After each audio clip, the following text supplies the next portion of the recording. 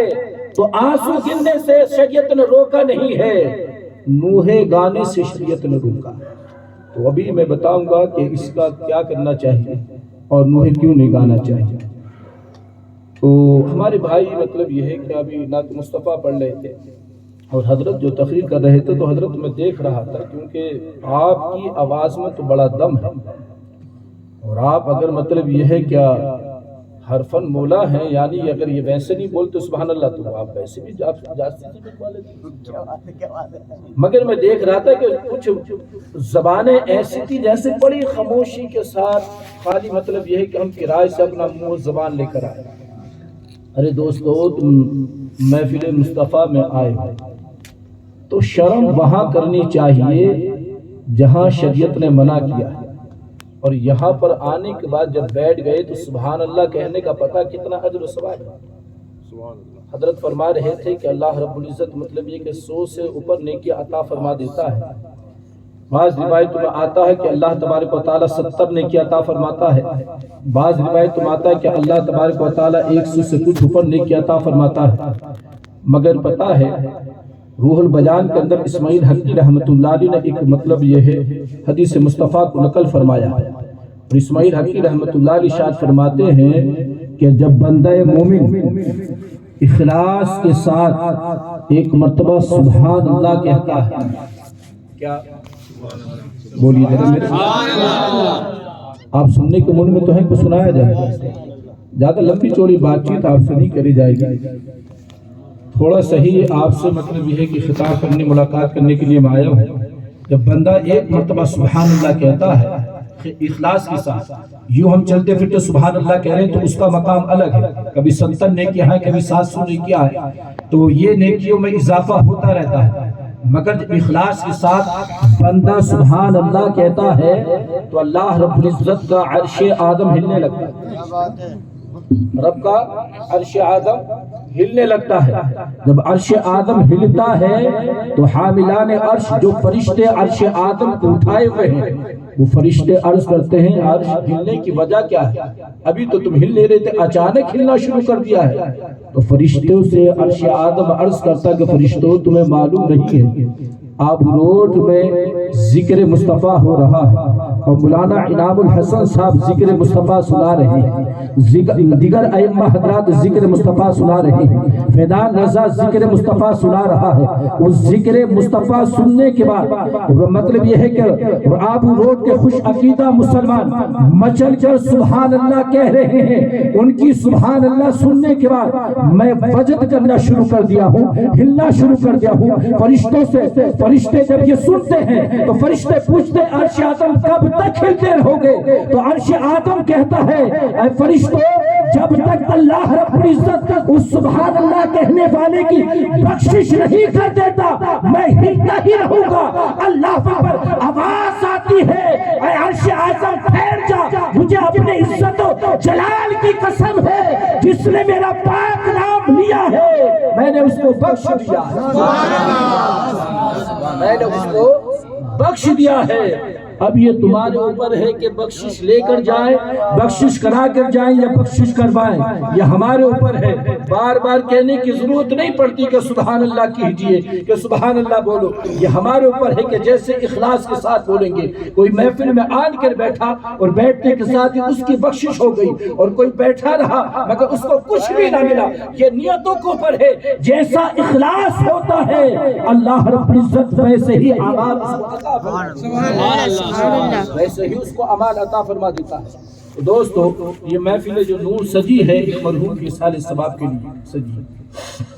حضور شیخ الاسلام صاحب علامہ مدنی میاں صاحب فرماتے ہیں عروج آسماں کو بھی نہیں ہم خاطر میں لائیں گے, کیا فرماتے ہیں؟ عروج آسماں کو بھی نہیں ہم خاطر میں لائیں گے، مقدر سے اگر دو گز زمین طیبہ میں پائیں گے۔ سبحان اللہ۔ بھئی اسٹیج والے سپورٹ کر رہے ہیں مگر آپ کی طرف سے سپورٹ پورا نہیں ہو رہا۔ کچھ تو آپ بولی، پیچھے والے تو یہ سوچ رہے ہیں کہ یہ آگے والوں کا ہی کام ہے، فیروز بھائی ہیں، یہ جو لوگ آگے بیٹھے ہوئے ہیں یہ ان کا کام ہے، آپ بھی ذرا تھوڑا سپورٹ کیجیے۔ بہرحال ہماری تعداد کم ہے مگر ایسا لگنا چاہیے آبو روڈ میں کہ قسم خدا کی زندہ دل لوگوں کی محفل سجی ہوئی۔ ہماری ماں بہنیں جو ہیں وہ آہستہ کہیں، دور سے انہیں کہنے کی اجازت نہیں، وہ اتنی آہستہ کہیں کہ اپنی آواز کو خود ہی سنتی رہتی ہے، کسی کو سنانے کی ضرورت نہیں ہے۔ آپ کو اتنی زور سے کہیں کہ لگے کہ ہماری آواز مدینہ پہنچ گئی۔ فرماتے عروج آسماں کو بھی نہیں ہم خاطر میں لائیں گے، مقدر سے اگر دو گز زمین طیبہ میں پائیں گے۔ سنا ہے مدینے میں بگڑیاں بنتی ہیں اور سنورتی ہیں، سنا ہے مدینے میں بگڑیاں بنتی ہیں اور سنورتی ہیں، وہاں جا کر ہم اپنا بھی مقدر آزمائیں گے۔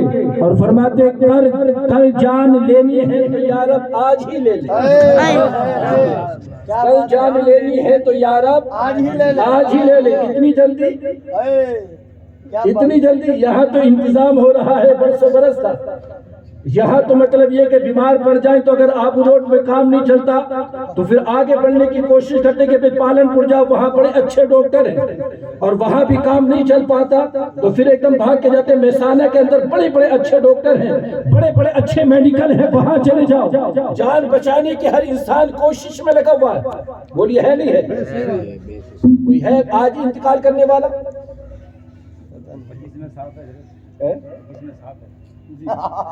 ویکسین لگوائی تو کوئی آج ہی مرنا نہیں چاہتا، ہر انسان اپنے عزیز کو بچانے کی کوشش کرتا ہے یا نہیں کرتا؟ اگر پتہ چل جائے، ہم نے آپ روڈ کے اندر اسپیشل کسی لسٹ کو دکھایا، ڈاکٹر کو دکھایا، اس نے نبض پکڑی، ہاتھ پکڑا، آلہ لگایا، رپورٹ کرائی، اور رپورٹ کرانے کے بعد کہا اگر پالن پور فلاں ڈاکٹر کے پاس لے جاؤ تو بچ سکتا ہے، بولیے جائیں گے نہیں جائیں گے؟ جائیں گے، فوراً جائیں گے۔ پالن پور پہنچے، ڈاکٹر کو دکھایا، پرچہ بنوایا، ڈاکٹر کو دکھایا، ڈاکٹر نے رپورٹ کرائی، چیک کیا، کہا کہ یہ اس کا علاج میں تو نہیں کر سکتا ہوں مگر اگر مہسانہ چلے جاؤ تو بچ جائے گا، یہ تمہارا عزیز بچ جائے گا، بولیے جائیں گے؟ فوراً جائیں گے۔ مہسانہ پہنچے، اس نے رپورٹ نکلوائی، اب تو فیشن چل پڑا رپورٹ نکلوانے کا، بلا رپورٹ کے ذریعے تو کچھ ہے ہی نہیں، بلا رپورٹ کے ذریعے تو کچھ ہوتا ہی نہیں ہے، جب تک پورا ایک فائل نہ بن جائے جب تک ڈاکٹروں کو سکون بھی نہیں ملتا۔ قسم خدا کی جب اسلام تھا تو ہمارے بزرگ خالی چہرہ دیکھ کر بتا دیتے تھے، چہرہ دیکھ کر بتا دیتے تھے کہ یہ جانے والا اس بیماری میں ملوث ہے، یہ جانے والا اس بیماری میں ملوث ہے۔ جب ہمارے بزرگوں کی نظر پڑتی تھی، قسم خدا کی چہرہ دیکھا بتا دیا یہ اس بیماری میں ملوث ہے۔ ابھی ہمارے دوست سرکار غوث پاک کی منقبت پڑھ لیتے، بڑی شاندار منقبت پڑھ لیتے، تو دیکھیے چہرہ دیکھنے کے بعد بات میرے ذہن میں آ گئی۔ روایت سرکار غوث پاک رضی اللہ تبارک تعالیٰ کا دور ہے، کہیے نا سبحان اللہ۔ سبحان اللہ۔ محفل انجمن غوث پاک سجی ہوئی ہے، سرکار غوث پاک رضی اللہ تبارک تعالیٰ کا ایک مرید تھا، کسی دوسرے ملک کا رہنے والا، تو سرکار غوث پاک سے بے پناہ محبت اور الفت کرتا ہے۔ اس کا جو دوست تھا وہ بزرگوں سے عداوت اور مطلب اگر مگر والا تھا، وہ اگر اور مگر والا تھا، بزرگوں کی بات کو مانتا نہیں تھا، ہضم نہیں کرتا تھا۔ ایک دن وہ غوث پاک سے جب دوست ملاقات کے لیے گیا نا تو اس نے کہا یار تو بھی چلنا ساتھ میں، تو بھی چلنا۔ کہا یار میں کیا کروں گا، وہ فقیروں کے در پہ میری بات سمجھ نہیں آتی، فقیروں کی بات میری سمجھ میں نہیں آتی ہے، یہ فقیری وکیری جو ہے۔ غرض یہ کہ وہ دوست بازد ہوا تو ساتھ چلا گیا، سرکار غوث پاک رضی اللہ تبارک کی بارگاہ میں پہنچ گیا۔ اب یہ جو دوست تھا جو پہلے سے غوث پاک کا مرید تھا، یہ تو آپ سرکار غوث پاک کے قدموں میں بیٹھا فیض لیا، یہ خانقاہ کو دیکھ رہا ہے، خانقاہ قادریہ کو دیکھ رہا گھوم پھر۔ جب دیکھا اس نے گھوم پھر کے دیکھتا رہا، ایک جگہ جب طویلے میں پہنچا، کیا دیکھتا بڑی اچھی نسل کے 40 بڑے بندے ہوئے، بڑی اچھی نسل کے 40 بڑے بندے ہوئے۔ غرض یہی ہے وہاں سے مطلب یہ ہے کہ ملاقات کرنے کے بعد واپس آ گئے، اپنے دوست سے وہ کہنے لگا کہ دیکھا تو اپنے پیر کی بڑی تعریف کر رہا ہے کہ وہ فقیر ہیں، بڑے اللہ والے ہیں، ان کے طویلے میں نے جا کے دیکھا تو 40 گھوڑے بندے میں، بھلا فقیر کو 40 گھوڑوں کی کیا ضرورت ہے، اور وہ بھی اعلیٰ نسل والے، اس نسل والے گھوڑوں کو ان کو کیا ضرورت ہے؟ غرض یہ کہ بات دوست نے سنی انسنی کر دی کہ ان کا ادب ضروری تھا شیخ کا۔ غرض یہ کہ چند دن کے بعد وہ جو اگر مگر والا تھا اس کو ایک بیماری لائق ہو، حکیم نے نبض پکڑ کر دیکھی، اور نبض پکڑنے کے بعد کہا کہ فلاں نسل کا گھوڑا کا اگر جگر مل جائے گا تو تیرا علاج ہو جائے گا، جگر مل جائے گا علاج ہو جائے گا، ورنہ تیرا بچنا مشکل ہے۔ اللہ اکبر، مرتا کیا نہیں کرتا، مرتا کیا نہیں کرتا۔ غرض یہ کہ وہ جو سرکار غوث اعظم کا مرید تھا اپنے دوست کے پاس گیا، کہنے لگا کہ یار دوست ایک کام تو کر کے کہا کہ تیرے شیخ کے پاس میں 40 گھوڑے ہیں، حکیم نے بتایا مجھے ایسی بیماری ہے کہ جب تک میں اس کا جگر نہیں کھاؤں گا بچ نہیں سکتا ہوں، کوشش کر کے تیرے پیر مرشد مجھ کو عطا فرما دے۔ غرض یہ اپنے دوست کے ساتھ پھر غوث پاک کی بارگاہ میں پہنچا، التجا کی۔ سرکار غوث پاک نے فرمایا کہ ایک مرتبہ تم ہماری خانقاہ کے پاس سے گزر کے جا رہے تھے، تمہارے چہرے پر نظر پڑی، ہم نے دیکھ لیا کہ تم کو یہ بیماری ہونی ہے، اور یہ 40 جو گھوڑے ہیں میں نے تیرے ہی لیے باندھ رکھے ہیں، یہ جو 40 گھوڑے ہیں میں نے تیرے ہی واسطے باندھ رکھے ہیں، جا ان کو لے کر چلا جا اپنا علاج کرا لے۔ تو جب ہمارے بزرگ تھے چہروں پر نظر پڑتی تھی مرض بتا دیتے تھے یہ فلاں مرض ہے، اس کو فلاں مرض ہے۔ قسم خدا کہ اب تو فائلوں پہ فائل بن رہی ہے مگر پھر بھی کام نہیں چل رہا ہے۔ میں سانہ پہنچے فائل بنائی، انہوں نے کہا نہیں یہاں نہیں، احمد آباد جائے، احمد آباد جائیے۔ اگر احمد آباد کے لیے پیسے بھی ہمارے پاس نہیں ہیں تو مولانا انعام الحسن صاحب کے پاس گئے کہ حضرت باپ کی طبیعت خراب ہے، احمد آباد جانا ہے، ڈاکٹروں نے کہہ دیا ہے پیسے کا کوئی انتظام نہیں ہے، آپ کرم فرماؤ کہ جمعے میں اعلان کر دو تاکہ لوگ تعاون کریں۔ بولیے ہم کریں گے نہیں کریں گے؟ کریں گے، تعاون کریں گے، یار دوستوں سے قرض لیں گے، ادھار لیں گے کہ باپ بچ جائے بھائی بچ جائے، مگر قسم خدا کی جب موت آ گئی تو کوئی اس کو بچا نہیں سکتا ہے، کوئی روک نہیں سکتا ہے، ہم بچانے کے چکر میں ہیں مگر اللہ اکبر۔ حضور شیخ الاسلام فرماتے ہیں کل جان لینی ہے تو یا رب آج ہی لے لے، اتنی جلدی کیوں ہے، عاشق رسول ہے۔ اللہ اکبر فرماتے ہیں کل جان لینی ہے تو یا رب آج ہی لے لے، سنا ہے قبر میں بے پردہ وہ تشریف سبحان اللہ، سنا ہے قبر میں بے پردہ وہ تشریف لائیں گے، دیدار مصطفیٰ ہو جائے، اس دیدار مصطفیٰ کی خاطر کل پہ نہیں چھوڑ رہے ہیں، بولا کل نہیں آج ہی جائے تاکہ آج ہی دیدار مصطفیٰ ہو جائے، آقا کا دیدار ہو جائے۔ اور قسم خدا کی جس کو دیدار مصطفیٰ ہو گیا اس کو سب کچھ مل گیا، اس کو ساری کائنات کی دولت مل گئی ہے۔ اللہ فرماتے کل جان لینی ہے تو یا رب آج ہی لے لے، سنا ہے قبر میں بے پردہ وہ تشریف لائے۔ اور قسم خدا کی آقا جب بے پردہ تشریف لے آئے تو پھر قبر کا عالم کیا ہوگا، پھر قبر کا عالم کیا ہوگا جب آقا جلوہ فراس جس کی قبر میں ہو جائے، اللہ کے رسول جس کی قبر میں ہو جائے۔ مگر افسوس ہے اب تو ہمیں ایک ذہن یہ دینے کی کوشش کی جا رہی ہے کہ یہ مٹی کا ڈھیر ہے، یہاں جانے کی کیا ضرورت ہے، مر گیا تو ختم ہو گیا معاملہ۔ ایک ذہن یہ دینے کی کوشش کی جا رہی ہے کہ ختم ہو گیا معاملہ۔ تو میں تم سے کہتا ہوں امیر المومنین حضرت عمر ابن عبدالعزیز فرماتے ہیں کہ لوگوں تمہیں ہمیشہ کے لیے پیدا کر دیا گیا۔ عمر ابن عبدالعزیز فرماتے ہیں کہ لوگوں تمہیں ہمیشہ کے لیے پیدا کر دیا گیا، اب تمہیں ختم نہیں ہونا ہے، ختم ہونے کے لیے پیدا نہیں کیا گیا ہے۔ یہ جو موت آتی ہے ہمیں ختم کرنے کے لیے نہیں آتی ہے، یہ تو صرف دنیا بدلوانے کے لیے آتی ہے۔ یہ موت جو آتی ہے ہمیں دنیا بدلوانے کے لیے آتی ہے، ہمیں ختم کرنے کے لیے نہیں آتی۔ اور ہماری ابتدا جو ہے وہ آبو روڈ میں نہیں ہوئی ہے، ہماری ابتدا آبو روڈ سے بھی پہلے ہو چکی ہے، ہماری ابتدا آبو روڈ سے بھی پہلے ہو چکی ہے۔ جہاں ہماری ابتدا ہوئی ہے وہ عالم ارواح، کیا ہے وہ عالم ارواح ہے۔ جب تک اللہ نے چاہا ہم عالم ارواح میں رہے، جب اللہ کا حکم ہوا تو پھر اللہ کے حکم سے ہم عالم ارواح سے ماں کی پیٹ میں آ گئے۔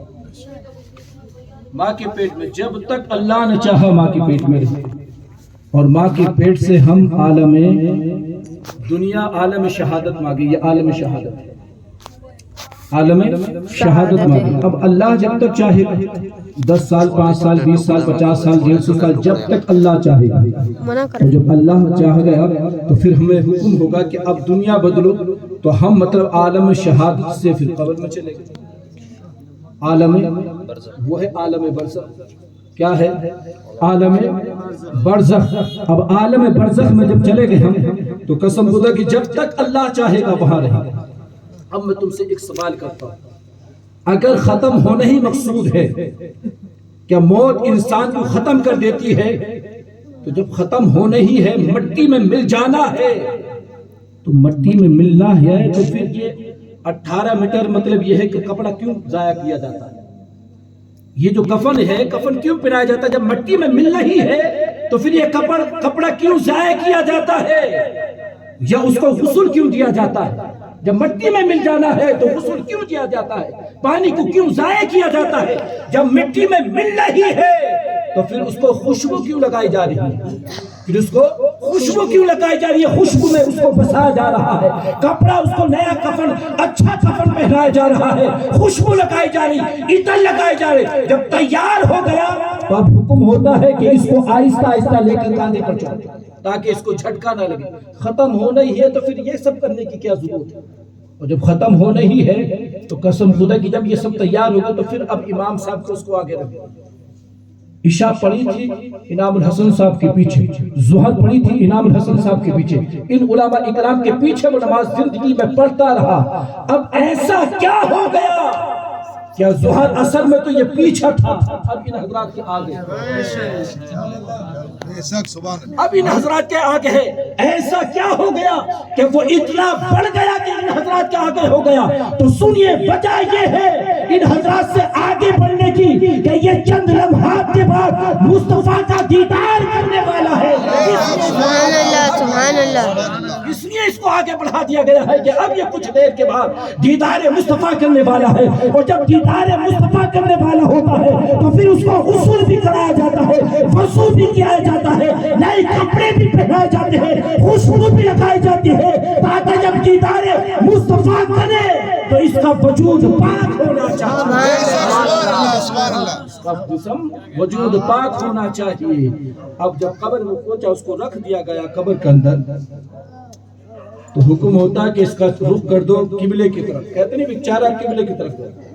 جب ختم ہونا ہی ہے، من کا مٹی میں مل جانا تو قبلے کی طرف چہرہ کرنے کی وجہ سے اس کی ضرورت کیا ہے کہ قبلے کی طرف چہرہ کرے؟ تو قبلے کی طرف چہرہ کرا جا رہا ہے. پتہ کیوں؟ اس لیے قبلے کی طرف چہرہ کرایا جا رہا ہے کہ اس قبلے کی طرف سے ہی اللہ کے رسول قبر میں تشریف لاتے ہیں، آقا تشریف لے کر آتے ہیں، تاکہ جب قبلے کی طرف سے تشریف لے کر آئے تو اس کو رخ بدلنے کی ضرورت نہ پڑے. جیسے اللہ کے رسول کو دیکھے تو پڑھنا شروع کر دے مصطفیٰ جاری رحمت لاکھوں سلام. شمع بز میں ہدایت پہ لاکھوں سلام. پڑھنا شروع کر دے جیسی آقا علیہ السلام کا دیدار ہو. اور قسم خدا کی جب نبی کا دیدار ہوگا تو پھر ایک عاشق کا انداز ہی نرالا ہوگا. اللہ اکبر. اس کا انداز ایسا نرالا ہوگا جیسے سرکار سیدی اعلی حضرت عظیم البرکت علی رحمت اللہ ارشاد فرماتی ہے کہ لوگوں میری قبر کو اتنا گہرا کھودنا جب آقا تشریف لے کر آئے تو میں بیٹھا نہ رہوں بلکہ اس میں کھڑا ہوں. جیسے ساری زندگی میں کھڑے ہو کر نبی پر درود پڑھتا رہا، سلام پڑھتا رہا. کبھی کعبے کے بدر تجا تم پہ کروڑوں درود، طیبہ کے شمس ضحا تم پہ کروڑوں درود. جب میں دنیا میں پڑھتا رہا، آقا تشریف لے کر جب میری قبر میں آئے تو میں وہاں بھی کھڑے ہو کر کہوں یا رسول اللہ مصطفیٰ جاری رحمت پہ لاکھوں سلام، شمع بز میں ہدایت پہ لاکھوں سلام. اللہ اکبر. وہاں بھی میں کھڑے ہو کر یہ پڑھتا رہوں. تو ایک عاشق کا معاملہ تو یہ ہونا چاہیے، عاشق کا معاملہ یہ ہونا چاہیے. تو دوستو اس لیے اس کو دلہا بنا کر لے کر جایا جاتا ہے. اور مرنے کے بعد انسان ختم نہیں ہوتا بلکہ اس کی اب یہاں سے حقیقت زندگی تو اب شروع ہوئی، اب یہاں سے اس کی شروعات ہوئی. اب دیکھیے حدیث مصطفیٰ میں آتا ہے، جیسے ہمارے بھائی کہہ رہے تھے، مولانا صاحب کہہ رہے تھے، حضرت کہہ رہے تھے اللہ کے رسول صلی اللہ علیہ وسلم ارشاد فرماتے کہ بہت ساری قبر میں لیٹے ہوئے مردے اپنے بھائیوں کی دعاؤں کے طالب ہوتے ہیں کہ لوگوں ہمیں اپنی دعاؤں میں یاد رکھو، ہمیں اپنی دعاؤں میں یاد رکھو۔ بہت سارے مردے جو ہیں اپنے باپوں کی دعاؤں کے طالب ہوتے ہیں کہ اپنی دعاؤں میں ہمیں یاد رکھو۔ اللہ اکبر، ماں کی دعا کے طالب ہوتے ہیں، بھائی کی دعا کے طالب ہوتے ہیں، دوست کی دعا کے طالب ہوتے ہیں، وہ پکارتے رہتے ہیں وہاں قبروں کے اندر کہ ہمیں اپنی دعاؤں میں یاد رکھو۔ اللہ کے رسول صلی اللہ علیہ وسلم ارشاد فرماتے ہیں جب کوئی بندہ اپنے کسی عزیز کے لیے دعا کرتا ہے اللہ اس کے درجات کو بلند فرما دیتا ہے، اللہ اس کے درجات کو بلند فرما دیتا ہے۔ جیسے حضرت نے کہا کہ میں نے اتنی زندگی میں 600 قرآن پڑھے، یہ 5000 قرآن پڑھنا، 4000 قرآن پڑھنا خالی آنکڑے بڑھانا ہی ہے، قرآن پڑھنا بھی کیا بات ہے، کیا بات ہے، خالی آنکڑے بڑھانا ہی ہے، یہ قرآن پڑھنا بھی ہے۔ جیسے حضرت کہہ رہے تھے کہ 3 مرتبہ قل اللہ شریف پڑھو۔ اللہ کے رسول صلی اللہ علیہ وسلم کی حدیث مبارکہ ہے کہ جس نے قبرستان گیا اور 11 مرتبہ قل اللہ شریف پڑھا، کتنی؟ 11 مرتبہ قل اللہ شریف پڑھی۔ ہر انسان کو یاد نہیں قل اللہ شریف، اپنے بچوں کو یاد کرایا کرو سورہ اخلاص سے، قل اللہ شریف یاد کرایا کرو۔ جس نے قل اللہ شریف سورہ اخلاص سے 11 مرتبہ پڑھی اور 11 مرتبہ پڑھنے کے بعد قبرستان کے کونے پہ کھڑے ہو کر اسحال کر دیا، اثار ثواب کر دیا، اللہ کے حبیب صلی اللہ علیہ وسلم ارشاد فرماتے ہیں کہ اللہ رب العزت اس قبرستان کے تمام مردوں کی بخشش فرما دیتا ہے، تمام مردوں کی اللہ بخشش فرما دیتا ہے اور پوری میری امت کے برابر اس کو ثواب عطا فرماتا ہے جس نے پڑھا، پوری میری امت کے برابر اس کو اللہ تعالیٰ ثواب عطا فرماتا ہے جس نے پڑھا ہے۔ تو یہ آنکڑے بڑھانے کی ضرورت نہیں ہے، یہ ایک فیشن ہے۔ ہاں، اللہ کے حبیب صلی اللہ علیہ وسلم نے ارشاد فرمایا، حدیث مصطفیٰ میں آتا ہے کہ جس کے لیے 1.25 لاکھ مرتبہ کلمہ طیبہ پڑھا جائے، کلمہ طیبہ جس کے لیے 1.25 لاکھ مرتبہ پڑھا جائے اور اس کو بخش لیا جاتا ہے تو اللہ بخشش فرما دیتا ہے۔ رہا قرآن مجید کا ثواب تو یہ علماء کرام کے انجمن لگی ہوئی ہے، قسم خدا کی۔ اب میں نے ایک قرآن مجید پڑھا، یہ حضرت نے، یہ میں نے سورہ اخلاص پڑھی، آپ نے کسی نے سورہ اخلاص پڑھی۔ اب میں نے اپنی طاقت کے مطابق، یہ مسئلہ ہے، اپنی طاقت کے مطابق میں نے مطلب یہ کہ پڑھا، جو بھی میں نے پڑھا، اور پڑھنے کے بعد میں نے ہاتھ اٹھا کر دعا کرنا شروع کر دیا۔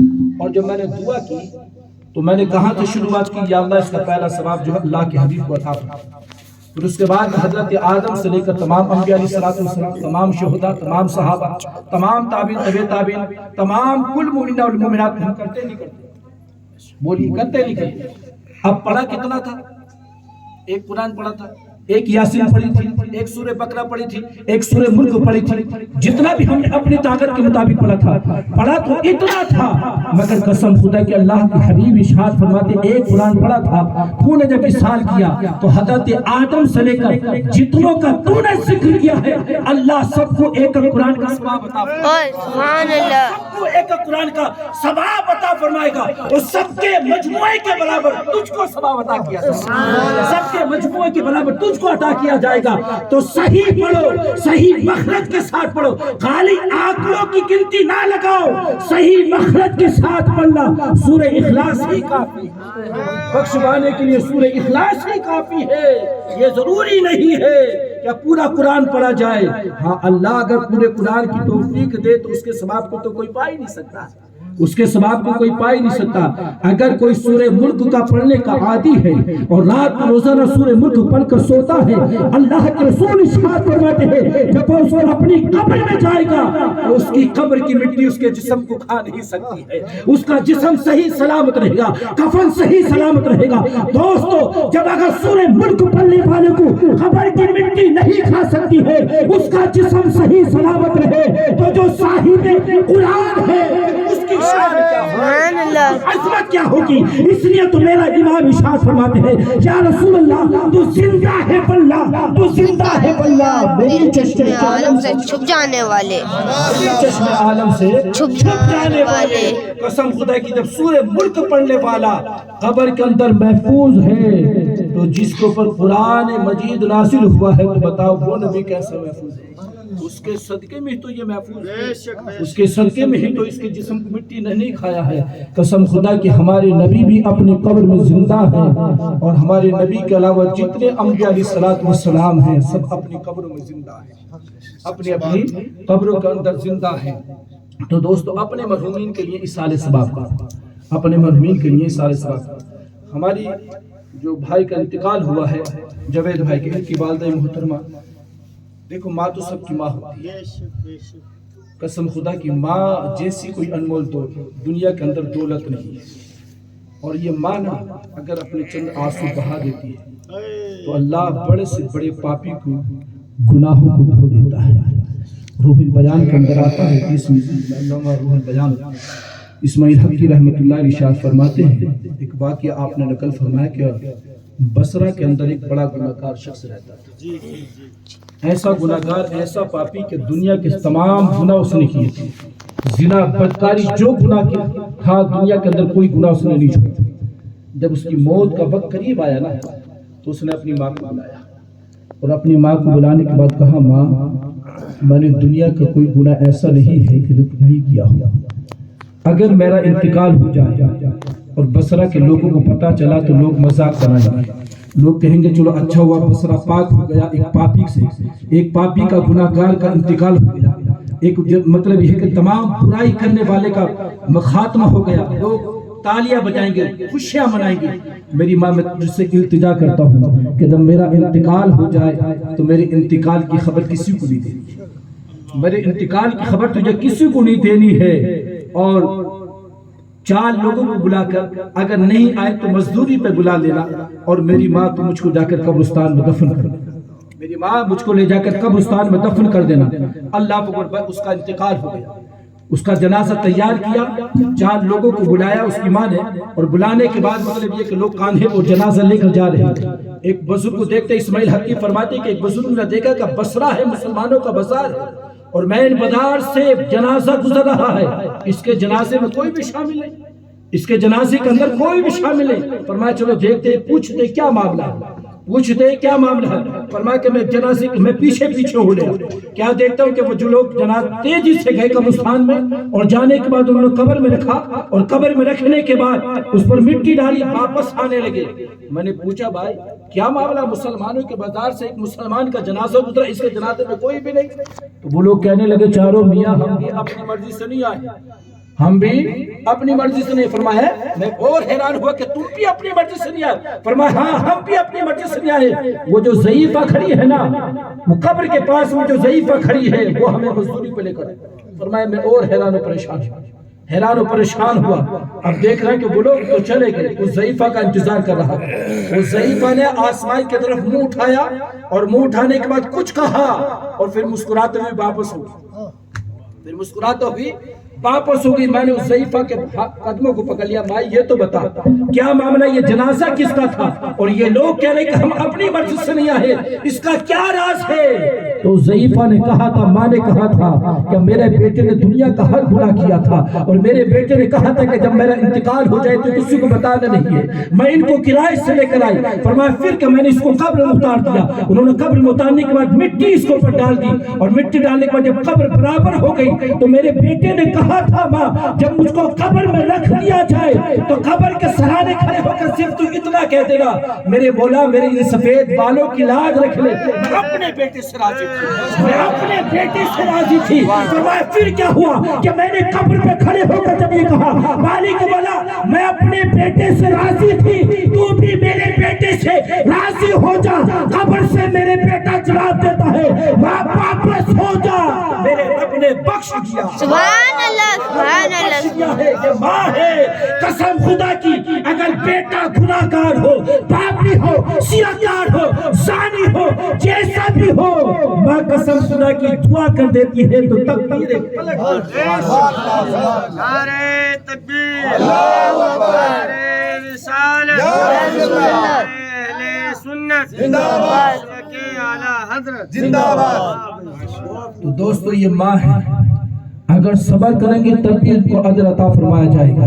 اور میں التجا کرتا ہوں کہ اگر آنکھوں سے آنسو بیٹی کی محبت میں ہے تو بہنے دو، مگر اپنی زبان سے کچھ مت کہنا، اپنی زبان خاموش رکھو۔ جب زبان خاموش رکھی جاتی ہے تو اللہ وہ اجر و ثواب عطا فرماتا ہے کہ ہمارے وہم و گمان میں بھی نہیں ہوتا۔ جیسے کہ حضرت ابو طلحہ اللہ کے رسول کے صحابی رسول، یہ علماء اکرام بیٹھے ہوئے ہیں، یہ علماء اکرام کی موجود کی میں ابتدا بول رہا ہوں کہ اللہ کے رسول کے صحابی ہیں جن کا نام حضرت ابو طلحہ۔ دیکھیے جب عورت صبر کرتی ہے تو پھر اللہ رب العزت اس کو کتنا اجر و ثواب عطا فرماتا ہے، کیونکہ جب اپنا بیٹا مطلب یہ ہے کہ جائے یا اپنا کوئی بھی عزیز جاتا ہے تو تکلیف تو ہوتی ہے۔ حضرت ام سلیم حضرت ابو طلحہ کی بیوی، ان کا ایک بیٹا تھا کافی دنوں سے بیمار تھا اور سانس اس کو مطلب یہ اٹک اٹک کر رہی، کافی دنوں سے بیمار چل رہا تھا۔ تو جب ایک دن آپ تجارت کے لیے باہر جانے لگے تو بیٹے کو سانس جو ہے نا بڑی جھٹکے سے آ رہی، بہت جھٹکے کے ساتھ سانس آ رہی۔ جیسے حضرت ابو طلحہ گھر سے باہر نکلے اس بیٹے کا انتقال ہو گیا۔ کیا ہوا؟ اب ایمانداری سے بتانا، گھر کے اندر بیوی ہو، شوہر کمانے کے لیے باہر گیا ہو، اپنے آبو روڈ کے اندر اگر ایسا ہو جائے تو پھر بیوی کیا کرے گی؟ اور کیا کرے گی؟ ہم تو کہ ماں بہنیں کیا کریں گے اگر بیٹے کا انتقال ہو جائے، شوہر گھر سے باہر کمانے کے لیے گئے، پورے محلے کو اٹھا کے رکھ لیں گے بستر پر، ایک ہنگامہ برپا ہو جائے گا نہیں ہو جائے گا؟ میں حدیث مصطفیٰ سنا رہا ہوں، یہ کوئی قصہ کہانی نہیں ہے۔ علماء اکرام بیٹھے ہوئے، ان کی موجودگی میں حدیث مصطفیٰ ہے، اللہ کے رسول کے حدیث سے کوئی قصہ نہیں سنا رہا کسی کا کہ ہوائی بات کر رہا ہوں، یہ مضبوط بات میں تم کو بتا رہا ہوں۔ صبر کے اوپر کیا اللہ تعالیٰ ہمارے جاوید بھائی کی والدہ کو اللہ صبر عطا فرمائے، ان کو اللہ صبر عطا فرمائے۔ اب حضرت ابو طلحہ کی بیوی نے جب دیکھا نا کہ بیٹے کا انتقال ہو گیا، بیٹے کو اٹھایا اندر کمرے میں لے گئی اور لے جانے کے بعد بیٹے کے اوپر کپڑا اڑا، کوئی شور شرابہ نہیں، کوئی ہا ہو ہنگامہ نہیں، کسی کو بھیج کر اپنے شوہر کو بلایا نہیں کہ میرا شوہر مطلب کام کرنے گیا، جاؤ بلا کے لے کر آ۔ یہ اللہ کے رسول صلی اللہ علیہ وسلم کی تربیت کا صدقہ ہے۔ اللہ کے رسول صلی اللہ علیہ وسلم نے ایسی اپنے صحابہ کی و صحابیات کی تربیت کی تھی، قسم خدا کی یہ تربیت کی تھی۔ اب جب شام کے وقت میں شوہر آتے ہیں، انہوں نے کہا کہ ڈائریکٹ میں اپنے شوہر کو بتا دوں کہ تو دن بھر کے بھوکے ہیں میرے شوہر، نہیں معلوم گھر کا کام ملا ہے یا نہیں ملا ہے، کیا معاملہ تھا۔ غرض یہ حضرت ام سلیم نے کھانا بھی بنایا، حضرت ابو طلحہ کی بیوی کھانا بنایا، دسترخوان سجایا، کھانا کھایا، بیٹے کی میت گھر کے اندر پڑی ہوئی ہے، دونوں نے کھانا کھایا، کھانا کھا رہے، اللہ کو عشاء کی نماز پڑھی اور عشاء کی نماز پڑھنے کے بعد دونوں ایک بستر پہ لیٹے، دونوں ایک بستر پر لیٹے ہیں، آگے کی بات بھی ہے، دونوں ایک بستر پہ لیٹے ہوئے۔ حضرت ام سلیم نے حضرت ابو طلحہ کی بیوی نے کہا میرے ساتھ ایک مسئلہ تو بتائے۔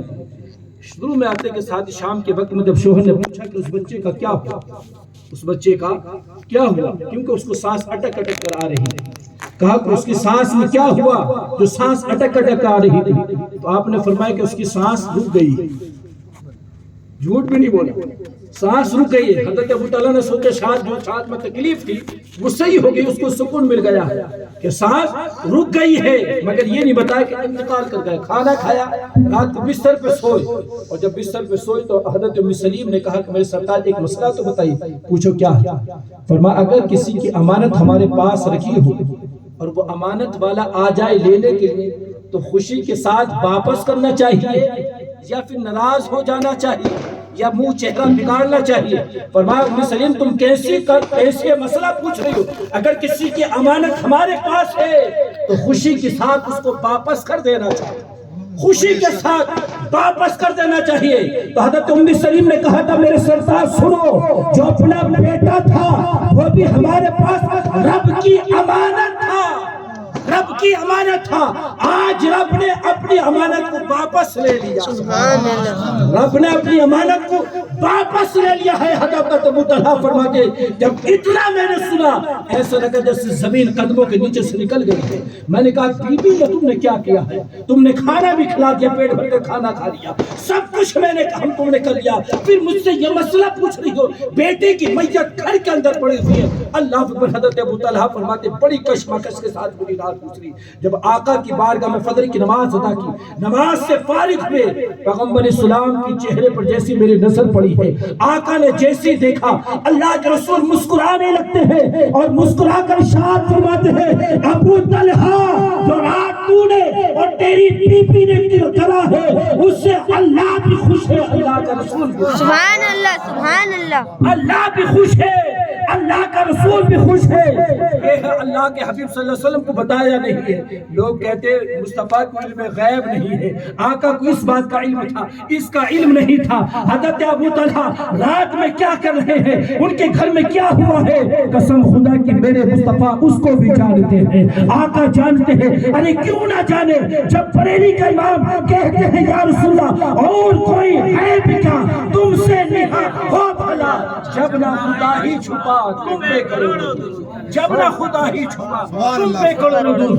آقا ارشاد فرماتے ابو طلحہ جو رات تم نے کیا ہے اس سے اللہ بھی خوش ہے, اللہ کا رسول بھی خوش ہے, اور تم کو ایک بہترین بیٹے کی بشارت عطا کرتا ہوں جو آگے چل کے تمہاری نسل بھی جس سے چلے گی اور وہ دین کا بہت بڑا عالم بنے گا, دین کا بہت بڑا عالم بنے گا. تو یہ اللہ کے حبیب صلی اللہ علیہ وسلم ہے. دیکھیے کہ بیٹا گھر میں پڑا ہوا ہے. میرے دوستو جب عزیز جاتا تکلیف تو ہوتی ہے, مگر قسم خدا کی جو تکلیف پر صبر کرتا ہے اللہ اس کو اجر عطا فرما دیتا ہے. اور ماں آنسو بہانے کے بعد, آنسو گرنے کے بعد اگر رب سے التجا کرتی ہے بیٹا کتنا بڑا پاپی کیوں نہ ہو, اللہ اس کے تمام گناہوں کو معاف فرما دیتا ہے, اس کے تمام گناہوں کو معاف فرما دیتا ہے. دوستو میرا ٹائم تو پورا ہو چکا ہے, ٹائم تو پورا ہو چکا ہے, 12 بج چکے ہیں, 12 بجے تک خبر ہو گئی.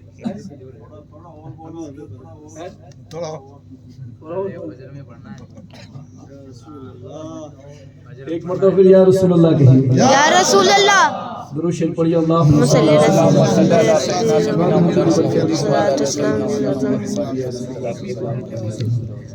اچھا چلو اور تو بولیں گے, مگر ایمانداری سے اتنا بتاؤ کہ فجر کی نماز کتنی پڑھیں گے.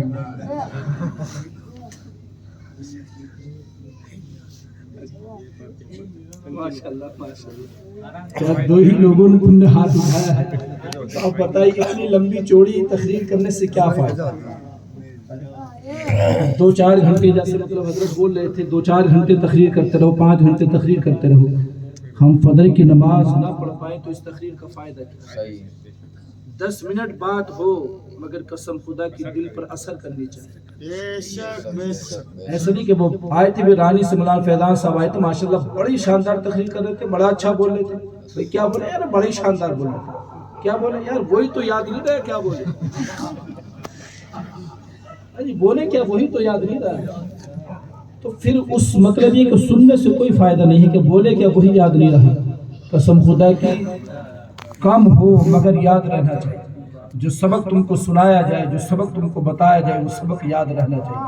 اور جب سبق یاد ہوتا ہے تو مسجدیں سونی نہیں, ویران نہیں, قسم خدا کی مسجدیں آباد نظر آتی ہیں, آباد نظر آتی ہے. آج دنیا کے جو حالات ہیں اور کیا حالات یہ چل رہے ہیں دوستو, قسم خدا کی دنیا ہمیں مٹانے میں لگی ہوئی ہے اور ہم اپنی موج مستی میں لگے ہوئے, ہم اپنی موج و مستی میں لگے ہوئے.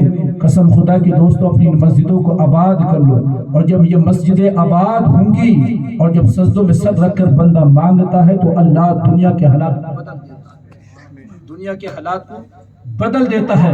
ورنہ مطلب یہ کہ شور شرابہ کرنے سے کچھ نہیں ہوتا ہے. تو دوستو اپنے کہنے کا مقصد یہ ہے کہ نماز پڑھنا شروع کر دو, اور جس گھر میں انتقال ہو جائے اس گھر کے لوگ تو اور زیادہ نماز زیادہ, اس گھر کے لوگ تو اور زیادہ ان کو نماز پڑھنی چاہیے, ان کو تو اور عبرت حاصل کرنی چاہیے کہ یار میرے بھائی کا انتقال ہو گیا, نہیں معلوم میری کب باری آ جائے. تو دوستو انتقال سے پہلے ہمیں تیاری کرنی چاہیے, تیاری کرنی چاہیے نہیں چاہیے. اب یہاں رانی سے یہاں آئے ہیں تو آنے سے پہلے ہم نے تیاری کی نہیں کی. اب یہ علماء اکرام مطلب یہ ہے کہ اپنی اپنی مسجدوں سے آئے ہیں تو آنے سے پہلے انہوں نے یہاں آنے تک کے لیے تیاری کی. یہاں آنے کے لیے تیاری کی. آپ مطلب یہ کہ جو مہمان ہیں ادھر سے جائے انہوں نے آنے کے لیے تیار مطلب یہاں آنے کے لیے تیاری کی. ہم تم 1 گھنٹے کے لیے 2 گھنٹے کے لیے 1 دن کے لیے 2 دن کے لیے جاتے تو اسی حساب سے تیاری کر کے لے کے جاتے ہیں.